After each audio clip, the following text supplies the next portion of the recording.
what you know about purification to save the heart of a nation. Let burn a talking wood, bringing light to a talking wood. Natural law, just wisdom and love, vision, truth below as a bird. Let burn a talking wood, let burn a talking wood.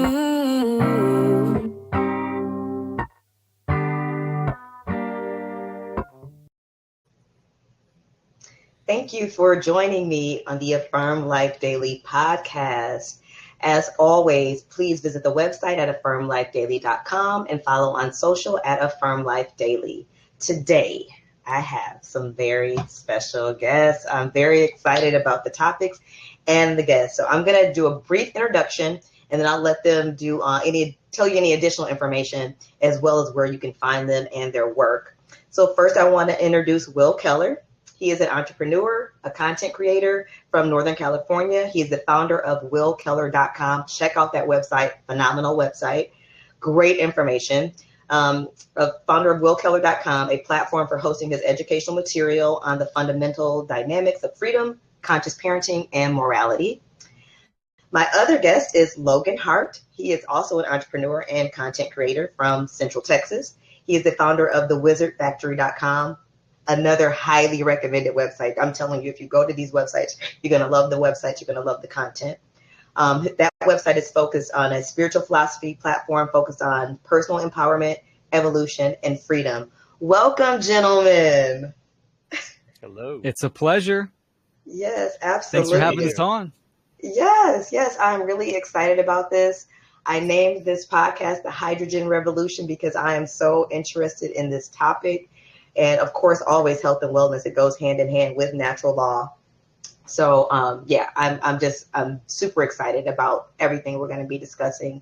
I'm going to just do a quick screen share. And you guys, if tell them, please, each of you tell them again, different platforms that you're on or anything that you want them to know about the work that you do or where to find you or how to get more involved with what you're doing. Go for it, Logan. You covered the basics pretty well there. There's the other platform, Logan Makes Noise, page, I guess, where I'll be posting more like music and funny like voice impressions and stuff like that. So anybody interested in that can check that out. Or just follow my my personal pages like Facebook. Yeah, Okay. and for me, I kind of went with the self-titled website, willkeller.com, where it's like a central hub. People can get to the One Great Work. They could get to Ostara Hydrogen. They can get to Freedom Under Natural Law Conference, interviews, presentations. So that's like a one-stop shop. And I try to post on as many social media platforms as I can manage. That can be tricky nowadays, but all the links are on that website. Okay, wonderful. Yeah, I am in trouble on both TikTok and Instagram. So getting pretty heavily shadow banned right now. I keep getting my hand slapped for my posts. So yeah, natural law is extremely unpopular for the machine, for the matrix. So but that's okay. We're gonna keep spreading the word every way that we can. So all right, gentlemen, let's get into it. All right. Let's see here. So our first question, what are the missing components for understanding natural law? Great question. So I mean, when we were talking about this question, it was the concept and understanding of animism. And it's something that both Logan and I have talked about extensively in our work individually. It kind of brought us together, another relatable topic that we both share. And we've had many conversations on this. And this absolutely is a category for people that are interested in going deeper into natural law or really just life in general and themselves. Yeah. This is a category that needs to be looked at and understood. So definitely, it's got a lot of baggage and a lot of mentally perceived ideas on what animism is, and I think we're going to talk about that today and kind of demystify it and shed some light on it, and also, you know, bring it down to the human level where people can relate to it. Yes, I agree with you 100%. To make it relatable makes all the difference. And practical. Yes, and practical, and practical. So let's get into it. So first, let's give some definitions. I love to define terms so that we're all on the same page, because some people will think of a term a certain way, someone else a different way. So let's get some definitions for both animism and integration, and then we can, kind of dive into, why they're so important to natural law and why you think they're missing. Cool. I'll do animism. And animism, the etymology, meaning the origin, it's Latin, and the first part is ane, which means breath, and anima means breath, soul, and life. And even within that, there's many cultures and traditions that have related that to spirit and relationship even. So animism simply is a worldview or a perception that everything in reality on this planet, in nature, is interconnected and alive. And it's not about being a belief system. It's about understanding that there is always relationship involved. It's inherent to existence. And we can understand the conditions of that relationship. But at its root, animism is a worldview, a default worldview as well. Yeah, exactly. I agree. So to me, animism and paganism go hand in hand, because animism is the mindset, paganism is the application. So all civilizations of any kind were animistic before mainstream, like world religions, especially Abrahamic religions, came along and kind of obliterated them. And this was despite any like interconnection between these societies, because just like Will said, this is the natural or default mindset or way of being, when not clouded by any sort of religious dogma. And it's simply a more pure and open understanding of who we are and our place in the universe, in nature, understanding that we're a part of it and it's a part of us. And so it's like an ecology. Spiritual ecology is another word that I like to describe, because it's this constant flow of energy and resources and input output, like a computer program. So when we talk about natural law, that's more of a naturalistic way of looking at that, of, we say cause and effect, but everything is a cause and effect ongoing, and like the interplay of all those. It's not just a singular cause, a singular effect. That's not how the universe works. It's this constant cascade and like soup of events that are all influencing each other. And then we have the ability as conscious beings to recognize what's happening, to recognize patterns, and also our ability and even responsibility to have the influence, but also to be a force of good. So you need moral judgment to determine, how can I influence my environment and my community, any of these things, in a positive and moral way. Yes, no, I agree. And when I think of animism, one word that always pops in my mind is reverence, because I think we have lost our sense of reverence, and we put that hierarchy into everything. That's like nature. And so we think of ourselves as above the rest of nature. Oh, I don't have to worry about that because that's down there on the totem pole, and I'm up here. So when we don't approach all of nature with that sense of reverence and that deep respect and that understanding of connection, knowing that, you know, we're all one from the same source. Yeah, it's kind of like that foundation of us, and so with your spiritual journey, you really kind of have to start to embrace that in order for that journey to really flow to the next level. Well said. Yeah, both you guys.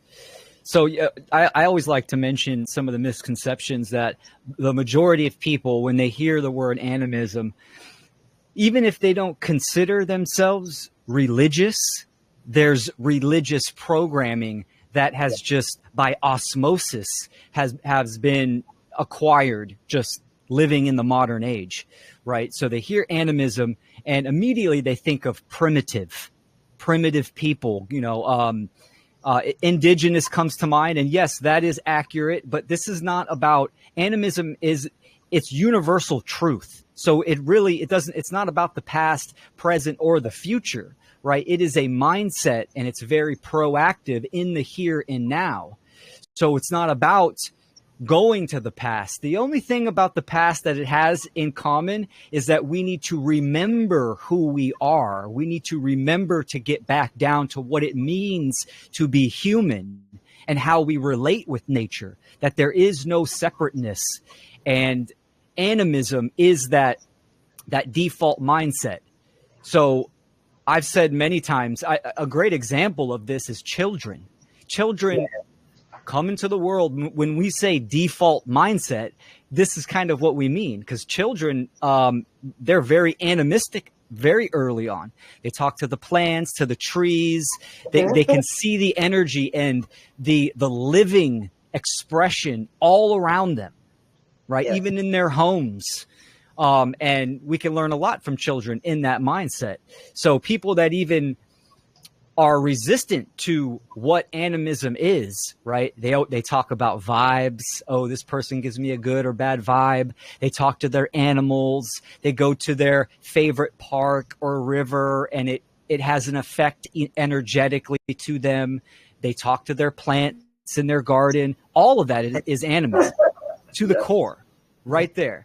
So their own car, their room, their home, everything, even inanimate objects have an extension of an energetic field that gives them characteristics and attributes, right? Yes. And anyone can walk into a space and come to know and develop even a light relationship with someone's home or someone's car or whatever it may be, something that someone builds, or their backyard. So all of this is animism. And it's this is why I consider it, Logan and I consider it, all of us do, a missing component, because it brings us, it's a unifying factor. It brings us back down to what it means to be at our core, to remember that, to have, like you said, Cynthia, reverence, and understand that there is an authority, and that is nature itself. And we are living in this expression. And it's the oldest truth. And we can harmonize with that. Absolutely. And it's very active. Yeah, I used to think of natural law as kind of the umbrella concept, and in a way it is. But I agree with Will that animism is actually like a layer above that, and then natural law is an extension off of that, because it does encompass everything in a more broader sense. And then the natural law part is more of the interface aspect, because it's like the animism is the understanding that we are part of the all and that all is part of us. And then the natural law part is the interface, the interaction, the cause and effect, the back and forth. Right. So how do we relate and interact with one another under that umbrella of animism? Yes, natural law is our guidelines for that. If we want harmony, if we want freedom. So I agree. It's also kind of the answer to materialism as well. And I don't just mean what most people think of materialism as like, oh, you only care about money. True materialism as a mindset just like animism, except it puts all the emphasis on the physical, on the material, and it's a left brain polarization and a solar polarization as well, because the solar correlates to the left brain and the material. The lunar is more the spiritual. And again, animism is, in its very word, speaking to the spirit that exists in all things. So, Yes. you know, the material is sort of the hologram, but the spirit is that which is true, even if you remove the facade of this reality field. It is that actual force that binds us all together. It's like the force in the Star Wars universe. Yeah. Yes, no, I agree. And I'm glad you brought up that material, because yeah, most people just think of, you know, someone that likes, you know, to buy a lot of stuff and consumerism, but materialism and matter, and thinking that that is separate. Spiritual and matter, two separate things, are not related, are not correlated. I just started reading a book called The Unconscious Universe. I cannot think of the physicist that wrote it, but he talked a lot about that in the book, because it's so hard in that. And even though quantum physics is disproving that, you know, that disconnect that, you know, a lot of physicists believe in, is quantum physics disproving that. But it's very hard when people, you know, are hardcore materialists. It's really hard sometimes to get them to see things in a different way and understand the connection and understand that one source energy underlying everything. Yes, absolutely. Yeah, it's the seen and the unseen. So the materialists, they are calcified. It's almost, you know, it's like halfway living to not recognize and not listen, and not recognize the unseen.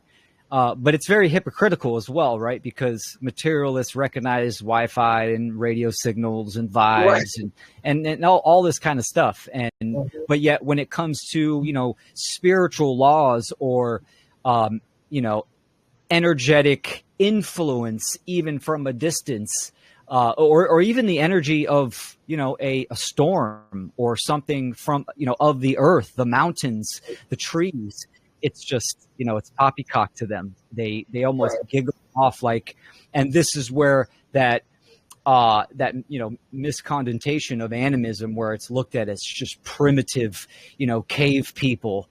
Oh, you think the trees are alive and you can communicate with them, or the rivers, or the, you know, the lakes, etc. So it is pretty much, you're halfway living as a human. Yes. Because to be a human means you are interconnected to that. And not only can you express, but you can also listen. Right. So, and most people can't do that, especially in this day and age where there's so much activity and stimuli.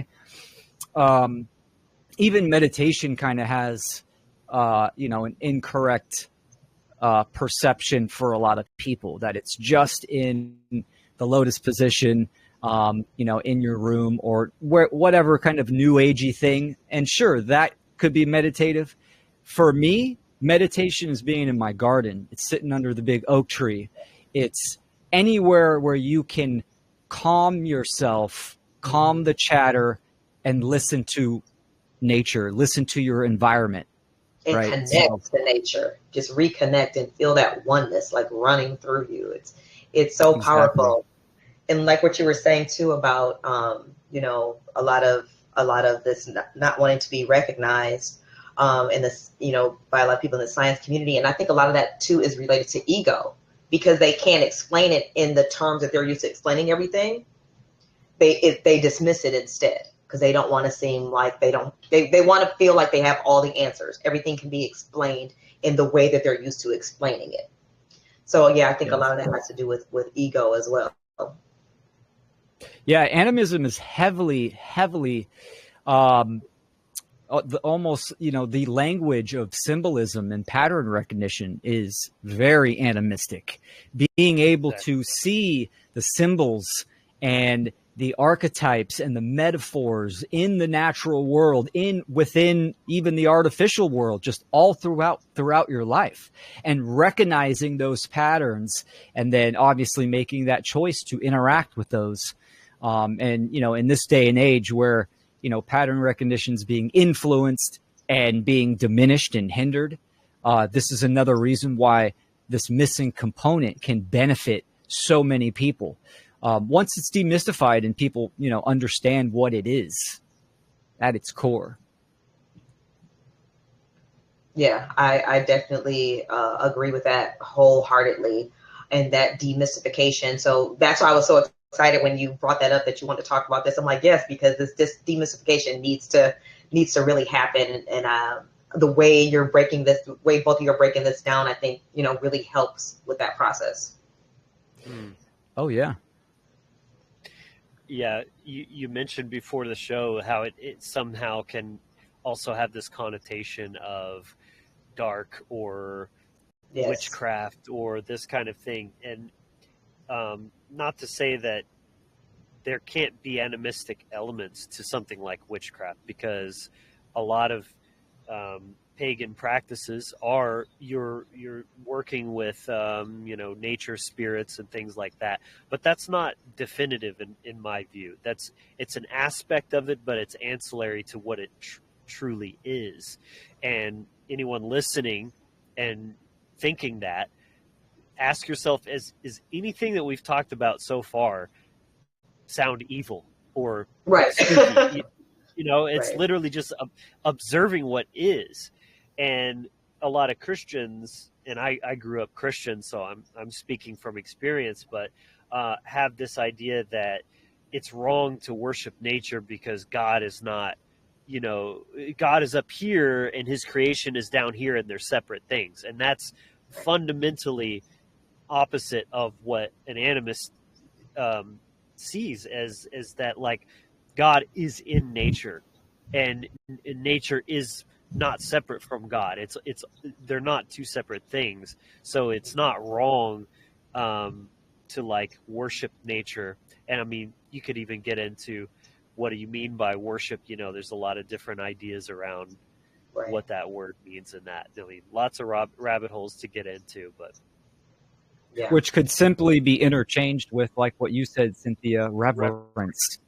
Yes, reverence. So that's what I meant by there's so much religious programming ingrained in people, even the people that think that they don't identify as one of the cultural religions. It's still in there. You have to turn your eye inward, to really inspect oneself and the beliefs that they hold, to pull out those ingrained, program beliefs. So, you know, absolutely. I mean, just as nature is all encompassing, right? There's life, there's death, and the whole liminal, you know, spectrum in between. I mean, that's animism as a worldview recognizes all of that whole space. So, all and the separate cycles, those are, you know, we have to embrace the whole thing. You can't just pick and choose the parts that we want. We have to embrace it all. yeah, oh, for sure, absolutely.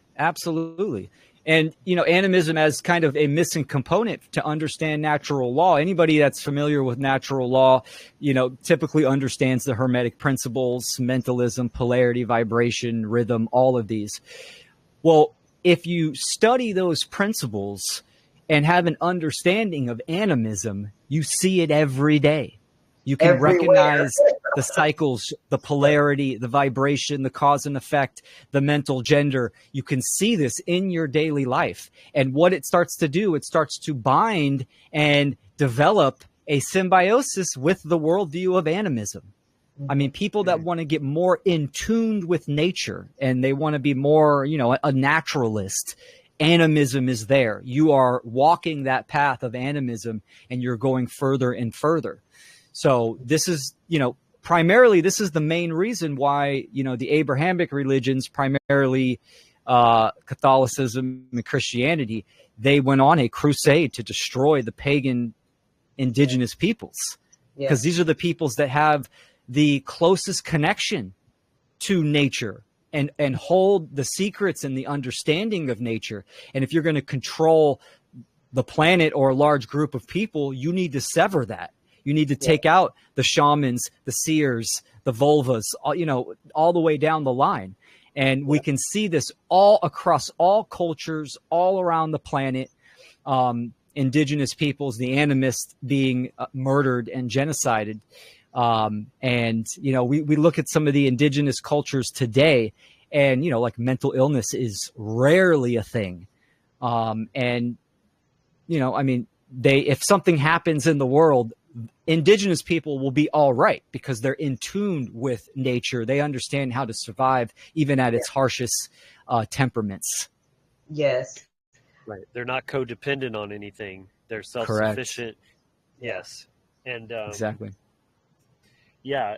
Spiritual sovereignty is all across the board sovereignty for sure. And that's why they represent a threat to the system, because they show what's possible.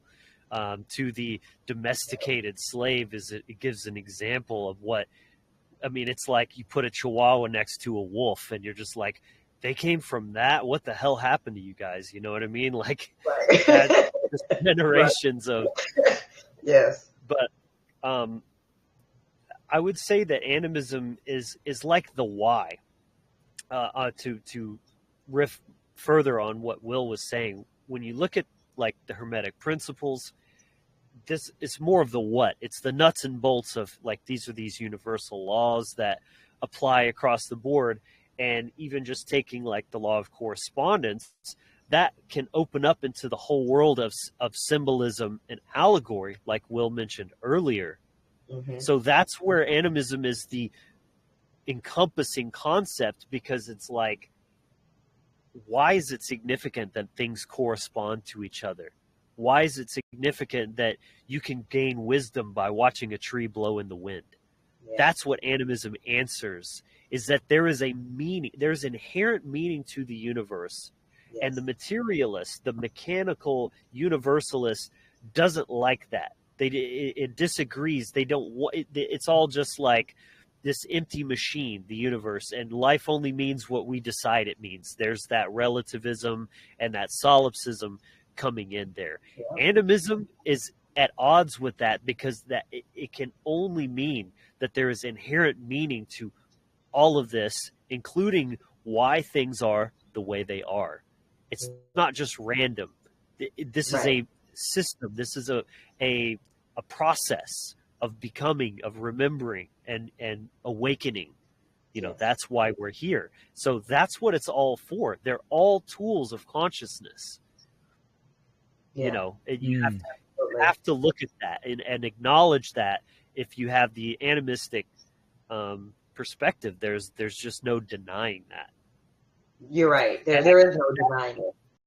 I guess that's how that ties into the moral aspect of things as well, because the same mentality that I was mentioning of the relativist, the solipsist, they need to believe that morality is just subjective, that we we assign good and bad to things, rather than acknowledging that these are fundamental concepts that are not man-made. They exist, and we can, it's funny when these people, they explain why they have their morals, and they use logic and reason to justify it and rationalize it, but yet say that there's no basis in truth. It's like, why are you using logic and reason to justify and explain something that you claim is purely subjective and just your opinion? And so again, animism is kind of what you need to put that inherent meaning and purpose to the universe in place, that then is an extension of, or become, the morality is an extension of that there is inherent right and wrong behaviors, essentially. Absolutely. Built into nature, no way around it. I tell people all the time, you kick and scream all you want, it won't change the fact that that's the truth. That's just the truth of the realm that we are in, the space that we are in. So that was deep, guys.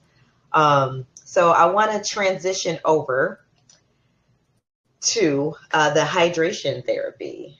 So unless there's anything else you all wanted to add about animism. Are we doing 1 hour? I apologize. I try to keep it. I said hydrogen therapy. I meant to say. Yeah, I try to keep it around an hour. But if we go over, it's not a big deal at all. So I really want you guys to go in depth about this. Like I said, I'm very curious. I know a little bit about it, enough to know that it sounds extremely promising and what it can offer and do for the body. So I'm like all ears. I'm really ready to learn more about this. I'm excited to talk about it, but I have to acknowledge we talked about animism, but not the integration part. Oh yeah. Go ahead. Let's talk about that. Let's talk about integration. So, to me, what this word is especially in context to this conversation, is a lot of what I see in the spiritual community, the anarchist community, even the natural law community, is a lot of intellectualization and not a lot of integration. So it's like it's all up here in the mental space, but it's not really being brought into the body and into just. It's like when you have a powerful DMT trip or something, they also have what's called an integration period after that, because it's so almost jarring. What you experience is that you can't even process it yet. And so that's kind of alluding to, if it's all up here, you're not really fully processing it in a way that it becomes a part of you, almost like instinctual. Yes. If that makes sense. I'm so glad you brought us back to this, because this is hugely important. I talk about this a lot. I always refer to it as embodiment. You can do it. You can meditate 13 hours a day. If you are not embodying that experience and what you should be gaining from that experience, it doesn't matter how many practices you do, how many books you read, how many podcasts you watch. If you are not embodying these principles, like truly living them out and acting in wisdom, it doesn't matter. They're really not. Like I said, it's just up here. Exactly. Yes. And I see a lot of people that talk about things, and you're not even seeing it in their actions. Like, they talk about moral behavior, and they might not be going out and voting and participating in the political system, but yet they're committing natural law transgressions to people in the community. They're they're slandering people. They're, spreading falsities. That is, even if it's not a physical violation, those are violations in my view.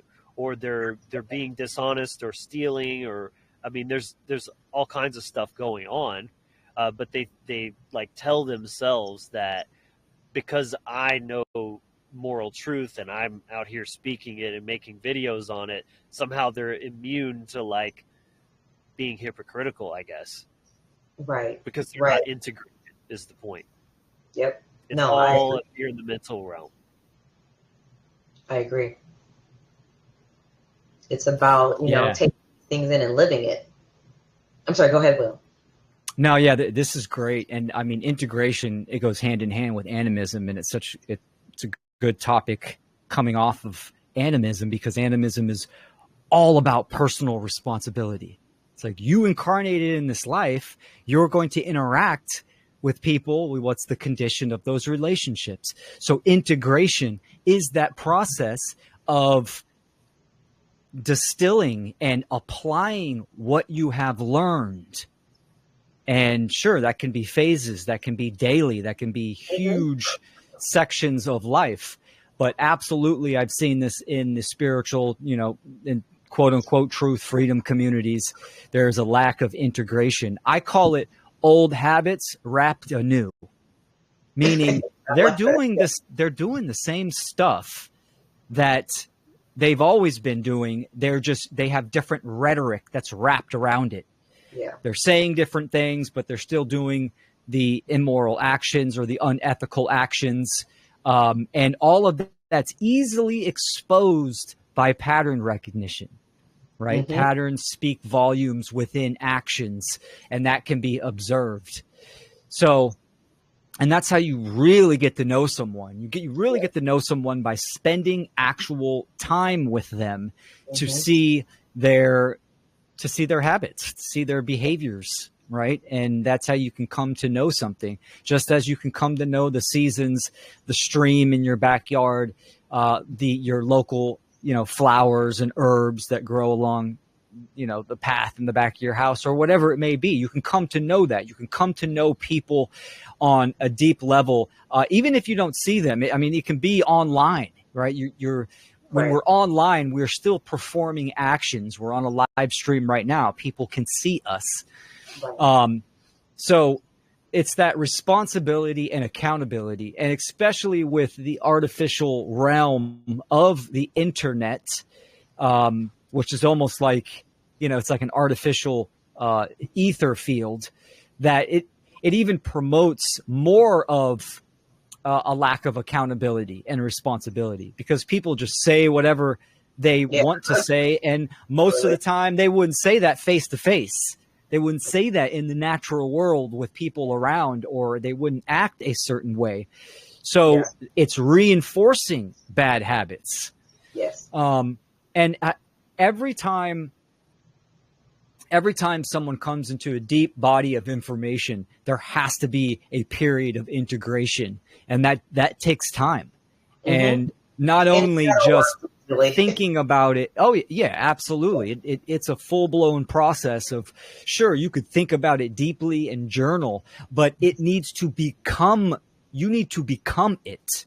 And the only way you're going to do that is in practice. So if I want to, let's say I drink a lot of soda. I don't drink any soda, but let's say I do. The only way I'm going to stop drinking soda is if I stop drinking it and I wean myself down day by day. So that's putting it in practice. And that's the process of integration. It's multiple things. It's introspection and it's application put together. Yeah. Yes. I agree. It's funny. It was just striking me that what's a word or phrase that we use when something is integrated is second nature. When something becomes second nature, then you don't have to think about it anymore. It's like when you first start learning to drive, learning to drive, you're thinking about all the pedals and you're super thinking about all this stuff. But when you've been driving for 10, 20 years, you're not thinking about anything. You're just looking out the window, listening to the radio, and everything's kind of on autopilot because you've integrated that experience to that degree.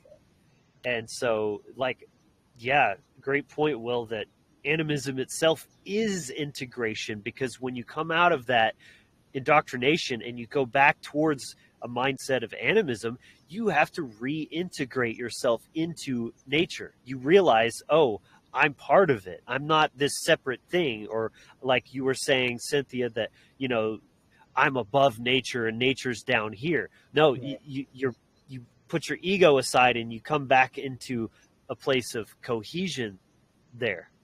And, even this idea of shadow work is another big thing, where there's lots of people that are constantly talking about shadow work this, shadow work that. And yet you see them projecting on people and lashing out and acting just erratically. And it's like they're not even observing themselves, but they're constantly talking about shadow work. That's a obvious lack of integration right there. Right. Yeah, no, I see that all the time, unfortunately. And it's not to say, none of us are perfect. We're all still working on things. But as you are integrating more and more, and you're taking that process seriously, you're taking it to heart, and you're willing to admit to yourself areas where you still need to do work. And when new things pop up, you're like, oh, wait, I'm going to step back and really be honest with myself about myself. You're changing your frequency as you do that. So like you were saying, your second nature, it also becomes your frequency. So even though you may dip sometimes and, fall off sometimes and go through things, your main frequency, you're going to rise back to that, because that's just where you are from integrating all of these things, like really embodying it. Yeah, just like, you could say like dark integration. There's light and dark. When people are born, their whole formative years, adolescence, youth, it's all integrating the programming of immorality and materialism and religious thought, etc. So that process of deprogramming all of that, it is a long path. And if integration is that process of remembering, and animism is a process of remembering, they go hand in hand, remembering our essence, Yes. remembering truth, 100%. So yeah, it's a big topic. I love it. I love Absolutely. expanding. And it's a process of discovery. Like, this is why It is. Logan and I talk all the time, just on the phone, and we get into these type of conversations. We're like, we should be recording this, Yes. but you're not going to get every single one recorded, but it's The Logan always and Will diaries. expanding. Yeah. Oh, absolutely. Even the natural law principles, right? I mean, there's more principles in reality that we could explore and talk about. I think the ones that most of us, natural law educators and moral educators, for me, this is just the par level. This is just to get humanity out of negative knowledge and back onto the playing field of symbiosis, and just that foundational symbiosis with nature itself. From there, we expand our understanding and we evolve to a more profound and deeper realization of natural law and how we're incorporated with that. Oh yeah, it gets deep. So yeah, no, I love it. I'm so glad you brought us back to that point, Logan. I forgot to come back to that. So yeah, that, because it's so important. It's pivotal. It's pivotal, that integration, that embodiment. All right, so okay, now we're gonna get to talk about the hydrogen therapy and why it's such a, first what it is, and then why it's such a great ally for our health and wellness. Excellent. Yeah, I mean, anybody that has any kind of accurate perception of what is going on, we've talked a lot about animism and integration, and both of those contain the somatic, the body, Cynthia, like you said, embodiment. And with the attacks going on chemically, electronically, radionically, there's so many different levels: the land, the air, the water, etc. Taking care of the physical vessel is important. Without the physical vessel, the mind's not going to work properly. The spirit isn't going to, you're not going to be tapped into the signal. You're not going to be at a healthy frequency. Everything works in one system: mind, body, and spirit, right? Energy. So we have to take care of both. Hydrogen therapy, in my opinion, is that optimal factor, and we're going to get into that today. So I think I'll touch on a little bit on hydrogen first, because to understand molecular hydrogen therapy, we need to understand hydrogen. Hydrogen itself is the first element on the periodic table, meaning it's the smallest. It is the most abundant in the universe, comprising of over 90% and comprising about 78% of the biological human body. Every molecule is in some form or fashion derived from a level of hydrogen. So it really is, we're talking about the building block of life, right? The sun is hydrogen, light is high frequency hydrogen, etc. So hydrogen has many forms. It has 4 different types of forms. It can be a hydrogen cation, hydrogen ion, and a hydrogen atom. So molecular hydrogen is 2 hydrogen atoms bonded together in a stable covalent bond, meaning it's not negative or positively charged. It is neutral and it is stable. So bonding together, making it the smallest molecule, right, of the 2 hydrogen atoms. Now, molecular hydrogen has, our body itself actually produces molecular hydrogen in the gut. our gut flora and the gut biome actually produces H2, which is kind of a byproduct of just the gut biome. It's at a very small percentage, but we do produce it and we do exhale it, and it does come out the pores, etc. So what we have learned over the years since the late 1700s, when it was recognized it had potential therapeutic benefit, and it wasn't until, I believe, the 1930s when the Asian countries, primarily Japan, started researching and testing and discovering that it does have profound therapeutic benefits for the body itself. And Logan, if you want to jump in and sure.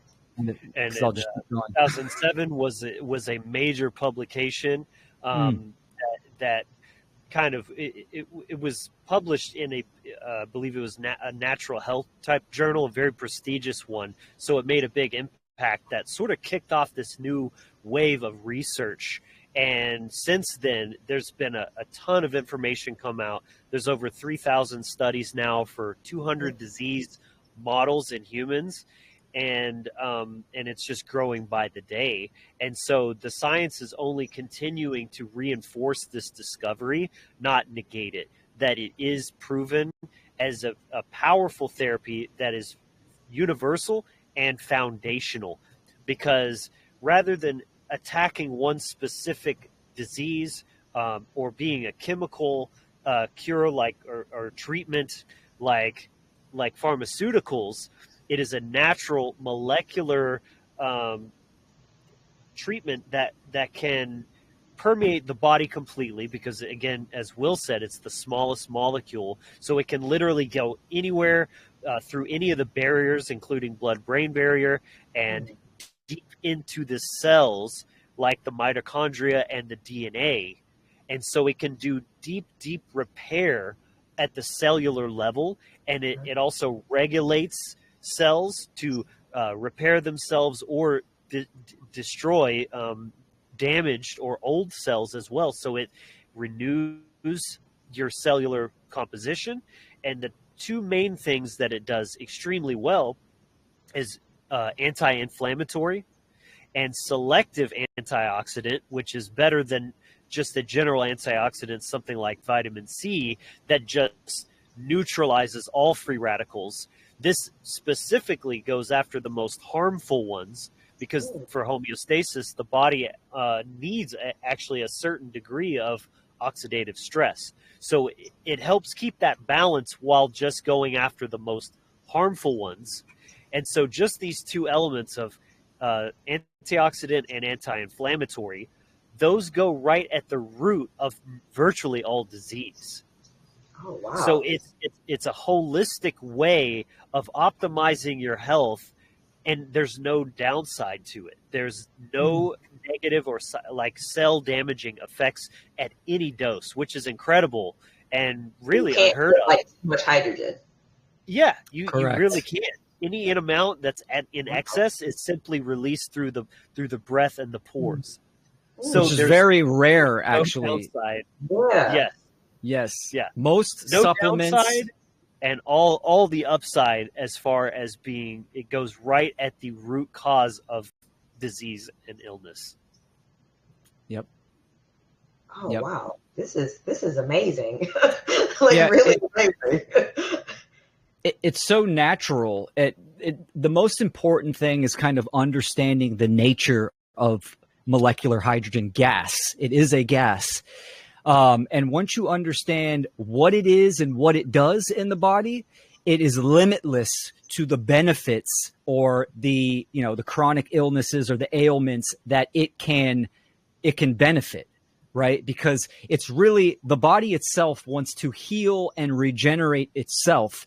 H2 is the ultimate ally and assistant for your body, mainly because, like Logan said, it's a selective antioxidant. So it's neutralizing the harmful free radicals. It's a cellular modulator and signaler. So it literally can turn off gene expression, the ones that induce oxidative stress and inflammation. So it gives your body the main tool to do what it does best, and that is to heal itself and bring itself back to balance.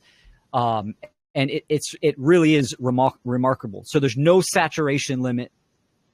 There's no cytotoxic effects whatsoever.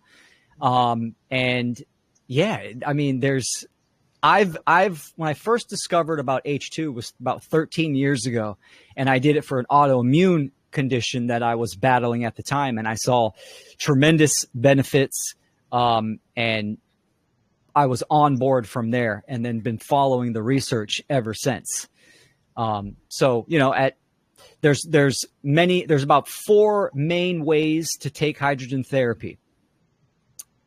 Number 1, since H2 is a gas, inhalation is by far the most superior, because you can take it at a higher concentration. That would be an inhalation machine. So you have something like a cannula where you can breathe the gas, right? So that's the top of the line modality method.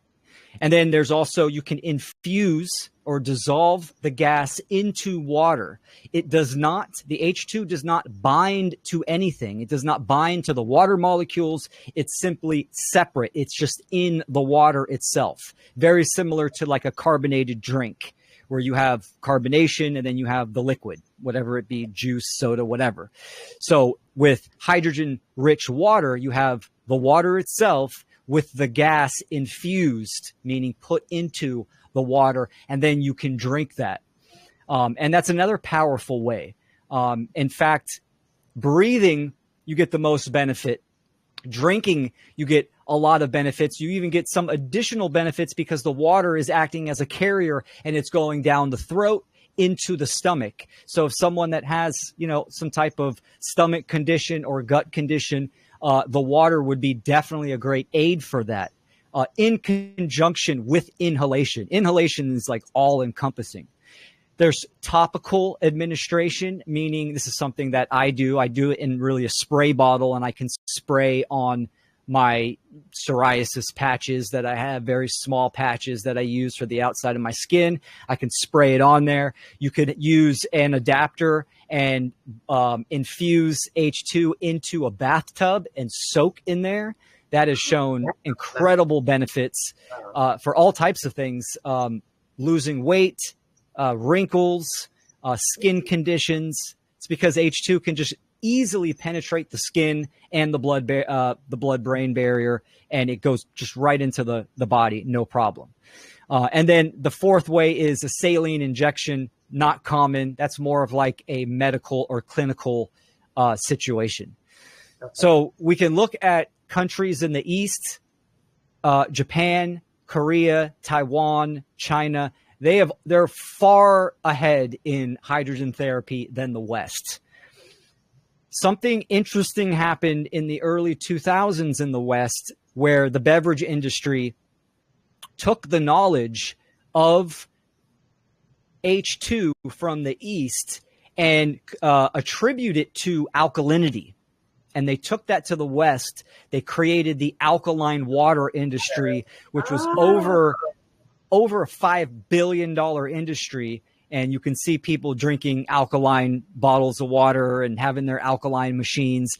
And there has been 0 studies and 0 evidence that changing the alkalinity has any kind of beneficial benefit to the body, right?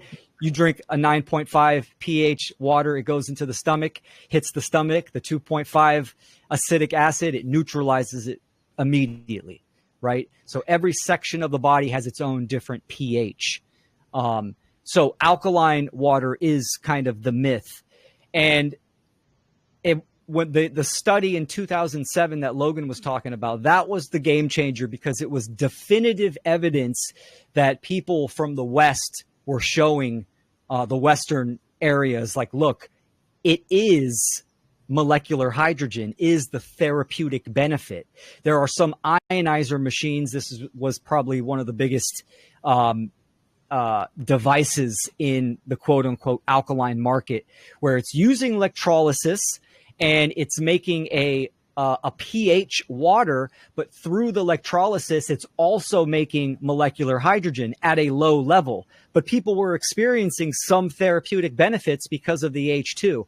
So that 2007 study in Nature magazine eradicated that belief that alkalinity had any kind of therapeutic benefit. It was all the H2. Since then, organizations like Molecular Hydrogen Institute have been huge advocates here in the West. It's something like what we call a revolution, or mainly an evolution. Logan and I are tasked to educate the public correctly on what H2 is and what H2 is not. And then also, with the principles that we live with of truth, integrity, and care, we want to give access to the public. And this is something that we have came together on to be solution orientated, and we created Ostara Hydrogen Therapy. Yes, and I want to definitely talk about that. I want to talk about exactly what you're offering and how do we join this revolution. I know I want to join. You sold me. So yeah, absolutely. Great.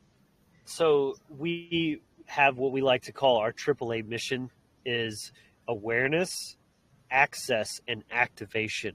So at the awareness level is the education.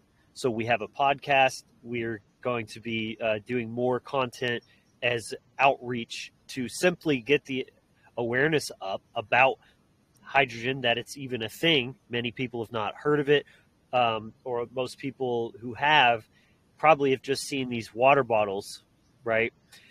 So, the awareness is just starting, Yeah. but we need a lot bigger push, and then also dispelling a lot of the misconceptions and just sort of getting people straight on the correct information, understanding that inhalation is the superior, modality and all of this. But the second A is access, meaning we have offerings of right now we have 3 machines, all at different price points. So anyone at any price can get access and start experiencing the benefits to themselves. So we do have a water bottle, but we went through a very scrutinizing process of finding one that met our criteria of safety and performance. So you can be confident that you're getting the best possible outcome through Can I that. ask you And a then quick question, Logan? Sure. How do you test that? Because I'm one of those people. I heard, high level benefits. So I ordered a water bottle off of Amazon. But I'm like, how would I know if it's actually working? Great question. Well, Great yeah, question. Unfortunately, most of the ones on Amazon are not good. And Probably not. the short answer is third-party testing. So any reputable company, if they're selling especially a water bottle, it's very easy to get third-party testing, and they have certificates. So all of our machines on our website have the certificates that say this is exactly how they tested it. This was the output. It was, so again, performance is are you actually getting the therapeutic level of H2 in the outputs? And then safety is, okay, also, are you pairing that with toxic chemicals and byproducts in the process of the electrolysis? Because the cell, the materials that they use, there's a lot of things that can create, like chlorine in the water, for example, and stuff like this, contaminants. So those are the 2 levels that you're looking for, is output of the hydrogen itself, and then the byproducts that are obviously you want to avoid that. So the water bottle is the entry level. That's for pretty much anyone to be able to get their hands on a machine and start getting hydrogen into their body. And then from there, we have 2 levels of inhalation that are considerably more expensive, but again, they last a lot longer as a unit, and you're getting a much higher concentration. So we kind of say this is a lot more for people that are really in the weeds with some chronic issues, some disease of some kind, and want kind of like to bring out the big guns for battling, what to offset at least their issues in that way. So with the inhalation machine, like how long typically does something like that last? If you're, how often do you do that type of therapy? Would this be something I do every day, inhale every day, or once a week, or? I do it every day for Me too. About 2 or 3 hours a day, and in addition to 2 or 3 of these per day. This is the water bottle here. Okay. Once you have a reliable median, a device, right, like the water bottle or the inhalation machine, it's very easy to incorporate, right? You're already drinking water. It's very easy to drink 3, 4 of these a day, right? At least for me, I'm sitting at the computer doing video editing or doing some kind of work on the computer. I got my inhalation machines right there. I throw on the cannula. If you're watching a movie, you're chillaxing at night, very easy to throw on the cannula and breathe. So it's very flexible and versatile. Now, the thing with H2, it's the more you do it and the more of the amount you get in the system, more benefits you see. So it's to hit that therapeutic zone, you'd want to do it for an hour, 3 or 4 times a week. You're going to see benefits. Okay. There's plenty of studies showing that 0.5 milligrams every other day showed huge benefits. So even a small amount of H2, people have seen increased energy, brain fog going down. And then you have someone that is, the stroke victim or the burn victim that is breathing inhalation 24/7, and their recovery time has increased 3-fold. I mean, this is documented. Wow. So, I mean, there's tons of evidence on there. So it's really about getting reliable devices and then incorporating it and having it become habit. Just, incorporating into your daily activity. And that's the best way to do it. And I just go as much as you can, right? As much as you can. You can get in. Okay. Absolutely. And then, for people to, or Logan, I'll let you finish. I'm not sure if you were done doing the access, the AAA. Well, yeah, that's a good point. So the access, the third A is activation. Keyword being active. So activate, to take action. And so we believe that a community approach is the best way to maintain a relationship past the point of purchase, where it's not just, we did the deal and we're done. We want to keep in touch with people and connect them with each other users, so that people can share their experiences. People can find each other that are dealing with similar issues and all of this kind of thing, and really build a community around that. Because in general, I think that's missing in a lot of ways in today's world, and especially when it comes to something like health and doing something consistently, having that connection can really help people be more consistent and accountable and supportive, right, to each other. Yeah, I like that you brought in that aspect. That's so important, and it's easy to forget about that, the power of community, especially when you're going through health problems and stuff like that. And that's so. How is the community connected? Is there a platform that they're on, or a group that you've created that people talk amongst each other? Currently, we don't have a direct platform because we're still fairly new.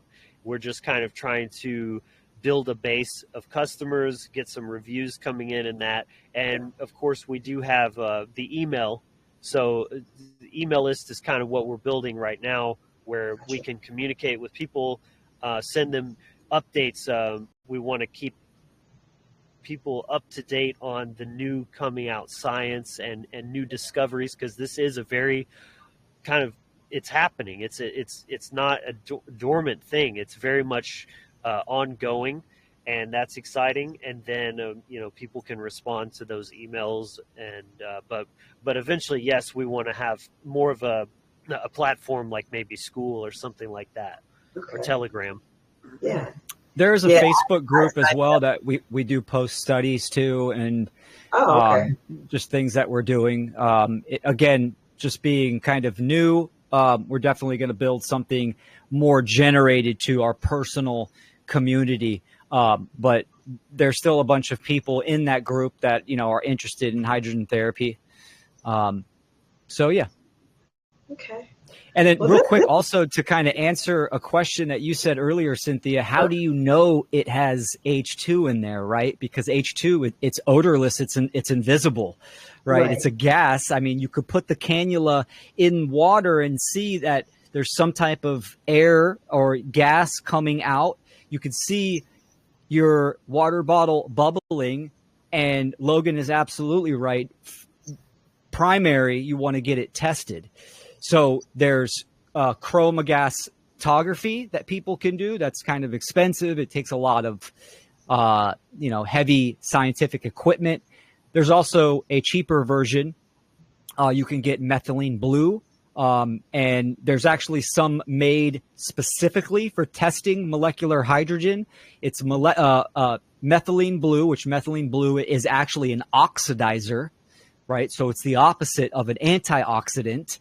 And with these testers, I think they use a binder, which is colloidal platinum. And you can add drops because it's a bright blue kind of dye. And you can add drops into a cup with the hydrogen enriched water, and the bright blue dye will completely disappear.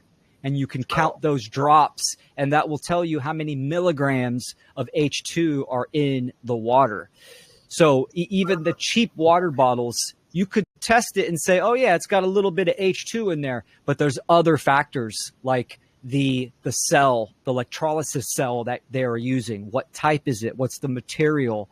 Is it leaching? All that kind of stuff. So you really do want to do kind of third-party testing for sure. I would completely stay away from, the Temu, Amazon, those type of websites.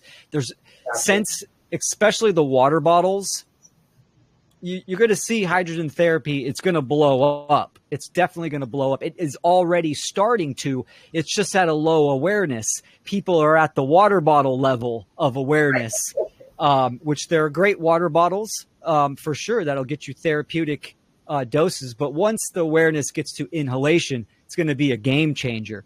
But of course, in this day and age, whenever there's any type of opportunity, the scams come along. The low quality, the low budget devices come in, people trying to make a quick buck.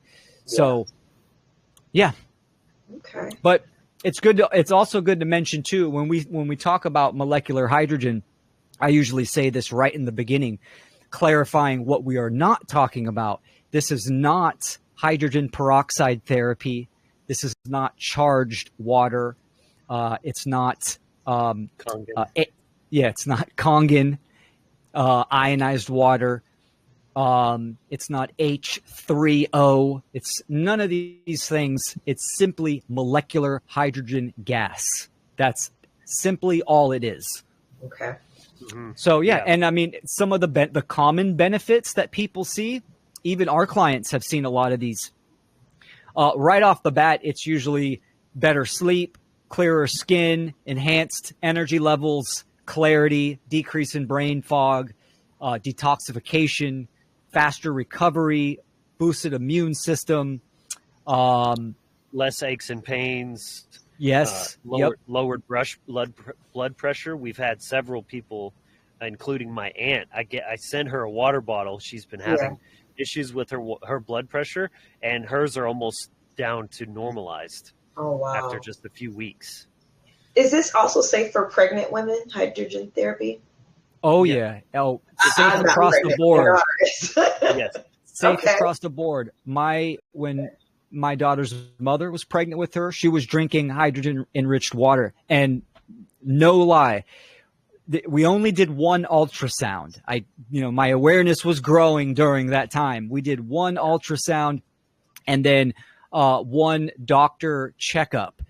And the doctor checked and said that the amniotic fluid was the clearest he has ever seen. Wow. Now, could it be contributed to the hydrogen-rich water? Maybe, maybe not. But again, even my daughter, when she was young, she had a birthmark on her cheek that, the allopathic system wanted to run tests on her. And instead, we declined those offers. And I used hydrogen therapy topically on her hemangioma, which is blood vessels on the exterior part of the skin. And she recovered. It's virtually gone now, and she's 12. They said it wouldn't go away until she was in her her early 20s. So it was incredible recovery rate even on that spectrum.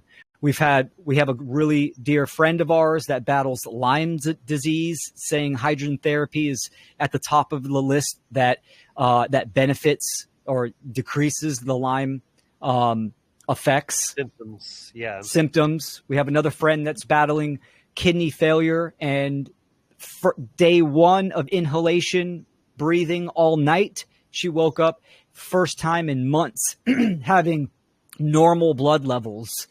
So the thing about these claims is that you can go to our website, ostarahydrogen.com, and you can go to the resource section. You can see all the studies. They're all in categories, and that's just a small section of them. So if someone is very analytical and likes reading clinical data, knock yourself off. There's plenty of that.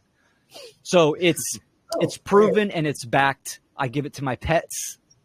So infants, babies, pregnant women, the elderly, anyone. Everybody.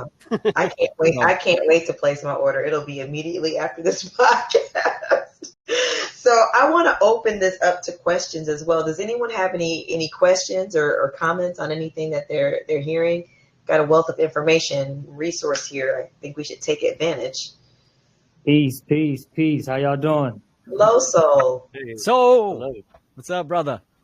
Everything's all right, man. I just told Cynthia earlier today when I saw the flyer that I just met you, Will. So, peace to you. Peace to Brother Logan. What's happening, bro? Appreciate you. I've been enjoying your videos, man. I've been watching your videos lately. Really? Yeah. That's awesome. Yeah, man. The ones with me and my wife together, or me? Yes. Okay, you and your wife. I've seen a handful of them, and yep, it's you and your wife are in them. So they're a phenomenal team. I swear they are. Thank you. We're also really good friends with Cynthia too, so she's biased. Excellent. I'm kidding. He's on the podcast a few times, but no, I'm not biased because you guys are a phenomenal team. Okay, so I'm gonna stop rambling here. First of all, I wanted to say that I really appreciate that you guys brought up and acknowledged how, as far as integration comes with, let's say, assimilating into one's behavior, the natural law principles and the spiritual sciences, that you guys acknowledged, we have been integrating something. It just ain't the right thing. Because I think that point is just so very missed in a lot of the discussions, presentations, etc., revolving around how we can use our behavior to change our world. I think that we don't acknowledge the programming in very elegant ways. Like, we may say negative things about it, but we don't acknowledge that every day we're integrating these inverted principles, right? And we need to start integrating to counteract that, the straight up principles, if you will. So I really appreciate absolutely. That. Yeah, absolutely. I mean, that is the nature of a human being, right? We're integrating inevitably. So there's always integration, and I mean, some type of programming going on. It's just, what's the condition? What's the context? So it's what is being integrated and what is being programmed and how. Absolutely. And then I also wanted to say, I don't know if you guys have heard of or have watched or / listened to the telepathy tapes. It's a 10 episode podcast on YouTube, put on by this lady, Kai Dickens. And the telepathy tapes are phenomenal, but they put this on display. as far as animism, how you guys broke down the, let's say, the constant communication or constant ignorance thereof when it comes to nature and things like crystals, things that you love that are sentimental that may be man-made, and or animals and plants, right? And each other, for that matter, right? It puts on display that we assume non-intelligence of, let's say, flies and bees and fruit flies. We assume non-intelligence of plants. We assume incompetence of people that have what we would call severe autism, right? Non-speaking autism and whatnot. But that's because we look at the behavior of them, and through observing the behaviors, the surface level behaviors, we don't think anything is inside, like God or our creator or the natural force of life, and like the existence of intelligence, right? We don't look beyond the surface and acknowledge that there may be something inside that our five senses just don't pick up. And so I was really glad listening to the breakdown of animism, which I've never used that term before or even knew what it was before today. But I was like, wow, this aligns perfectly with some of the episodes of the telepathy tapes where they talk about experiences with various things, elephants, like I said, flies and bees and all of these things that we assume non-intelligence for. So I just wanted to acknowledge those two things. And then, of course, as a healer, acknowledge the last section about the hydrogen therapy, which I also haven't heard of until today. So, but I appreciate you. Can you send me a link to the telepathy? Of course. Talking about, I would love to see that. And also in June last month, like towards the end of last month, I posted a video that's really good from YouTube about animism. If you want to check that out, it's a really good video. Okay. Yep. Absolutely. But I appreciate you, fellas. Appreciate you, and those are great points. I'm not familiar with the telepathy tapes. I'll have to check that out. But you brought up something that sparked within me in our ancestry across all cultures, right? I mean, and this is something that religion has done as well. They've taken things as literal. You talk about gods and goddesses or certain spirits, and at maybe surface level or the ignorant mind might see that as, oh, those peoples think there are trolls or gnomes, in the woods or in the plains, etc. But what those are descriptive elements and attributes of the forces of nature.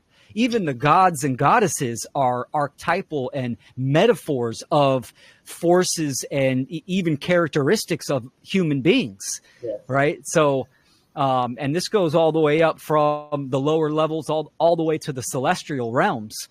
We can see this, and that's kind of where even the animist mindset is. It's very poetic, and there's a beauty to it.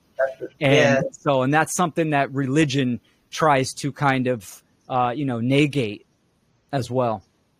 Right. And materialism. Yes. Yeah. Comes back to that. Yep. Yeah. Like you said, it flows through everything from, like you said, like the fruit fly to the universe as a whole. Like it flows through everything. It's very beautiful. When you just, like, sometimes you just step back and think about, like, this is just so amazing. It like takes your breath away when you really look at how beautifully interwoven everything is and how everything relates to everything else. It's very beautiful. Yes, absolutely. Yeah. Any other questions or comments? No? Okay. Well, this was really mind-blowingly good. Like, I got so much information. I really, like I said, I only knew a few little very high level things about, the hydrogen therapy. Like, now that I understand it a lot better, I mean, it's powerful. This is powerful. Like, And I did add a link also to my resources page under the product section. So you can also find a link there if you want to check out their website or visit their website there. Did either of you have any closing words that you want to say?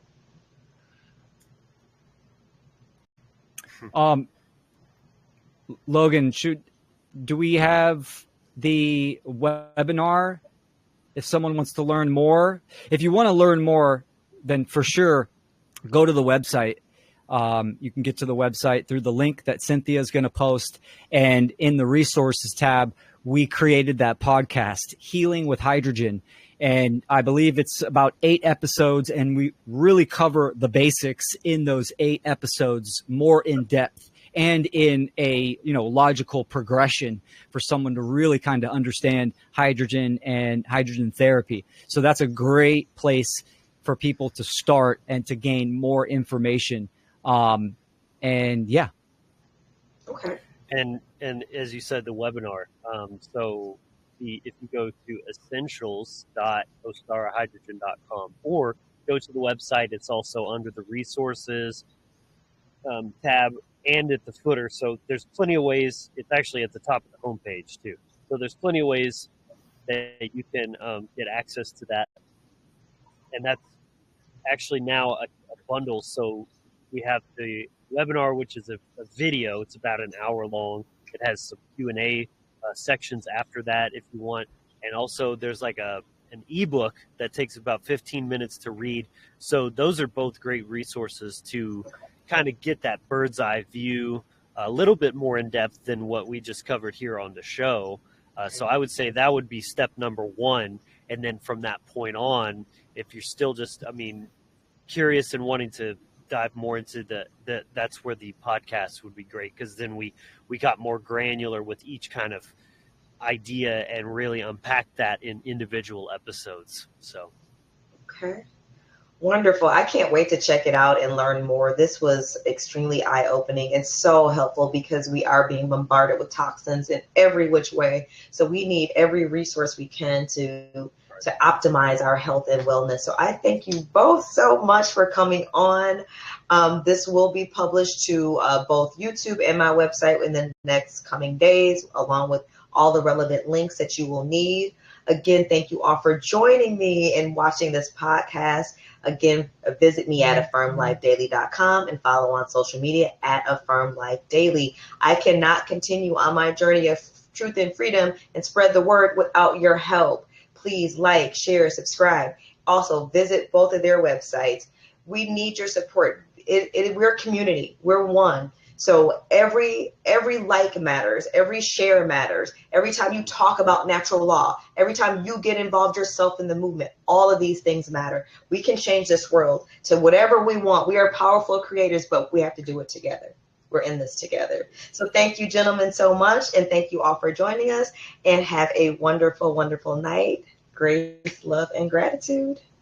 Thank you guys so much. Thanks for joining us.